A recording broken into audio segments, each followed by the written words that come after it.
E atenção, porque tem regras novas para o transporte aéreo de pets. As normas ficaram mais rígidas e devem entrar em vigor hoje. As companhias aéreas terão 30 dias para se adaptar a essas novas regras. Com a regulamentação, os tutores poderão rastrear os pets do embarque ao desembarque. As companhias aéreas terão que oferecer, entre outras coisas, serviços veterinários para emergências. Essas regras chegam 6 meses depois da morte do Golden Retriever, Joca. Você deve se lembrar, nós inclusive mostramos esse caso aqui na Record News. O cachorro morreu em uma caixa de transporte depois de uma falha da companhia aérea. Para entender todos os pontos dessa nova regulamentação, a gente faz conexão com Gustavo Clô, que é professor da FGV Direito Rio. Boa tarde, professor. Seja sempre muito bem-vindo aqui ao Conexão Record News. Boa tarde. Agora a gente pode dizer que os tutores têm mais segurança, podem ficar um pouco mais tranquilos. O que muda na prática de fato para trazer realmente mais segurança para os tutores e garantir também o bem-estar dos animais? Boa tarde a todos que nos assistem. Realmente, com essas regras novas que foram divulgadas, não é, que passaram a ser adotadas pelo órgão regulador, a gente passa a ter alguns princípios muito bons aplicáveis ao transporte de pets.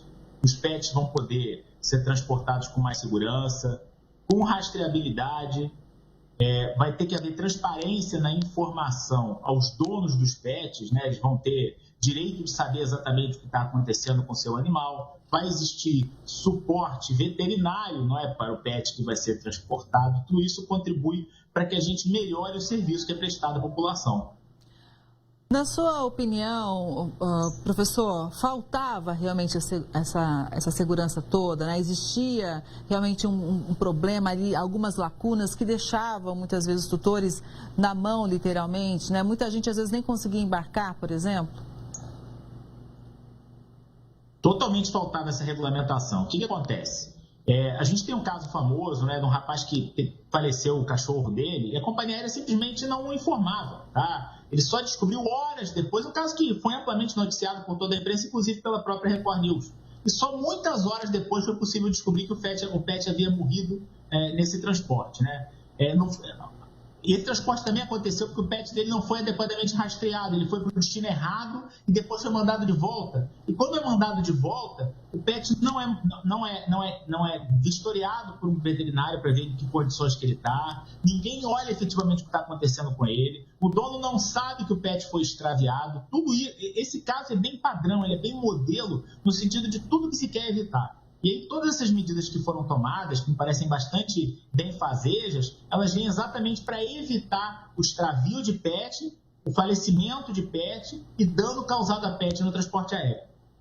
Agora, professor, é claro que as companhias aéreas vão ter um tempo para se adequar. Agora, a quem cabe fiscalizar tudo isso? Hein? É a própria ANAC? Efetivamente vai ser necessário um tempo de adaptação, né? Toda portaria no Brasil tem esse hábito, entra em vigor na data da sua publicação, né? E a companhia aérea, como é que eu rastreio o pet? Eu vou botar um tag no pet, vou entregar um código para o proprietário do animal, né? Para o tutor do animal, né? A gente vai precisar buscar meios para operacionalizar de uma maneira mais inteligente, mais eficiente essa rastreabilidade.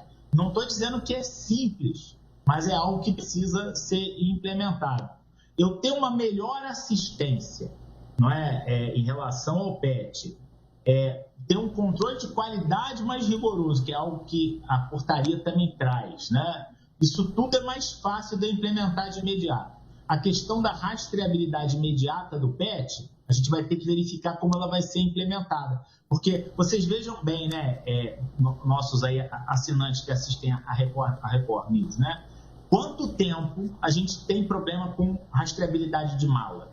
Não é um problema dessa semana, é um problema de décadas. E ainda não se conseguiu uma solução definitiva, eficiente para o problema da rastreabilidade da mala.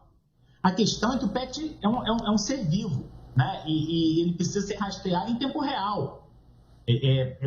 A situação do pet é mais parecida em alguns casos com a do órgão transplantado que com a da bagagem. Eu preciso saber exatamente o que está acontecendo com aquele pet, né?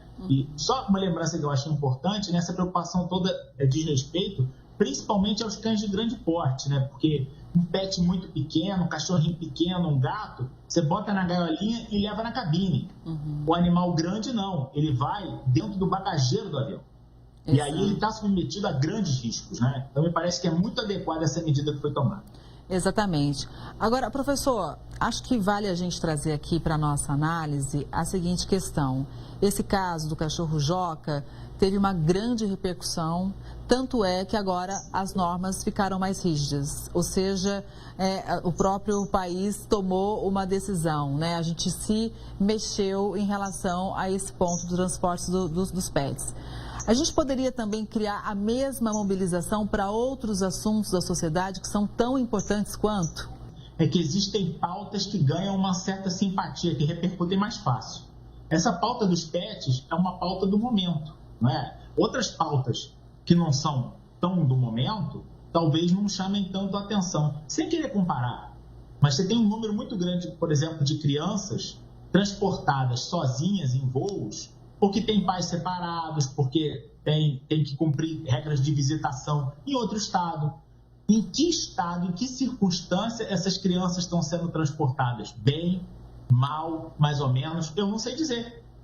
Mas é uma preocupação. Se você começa a olhar o transporte do pet, você imediatamente começa a pensar na situação da criança. E quem pensar na situação da criança pode também pensar na situação do idoso, que muitas vezes tem que pegar um voo com dificuldade. Na questão da pessoa com deficiência, do PCD, que de vez em quando tem que embarcar em aeroporto que não tem elevador para cadeira de rodas.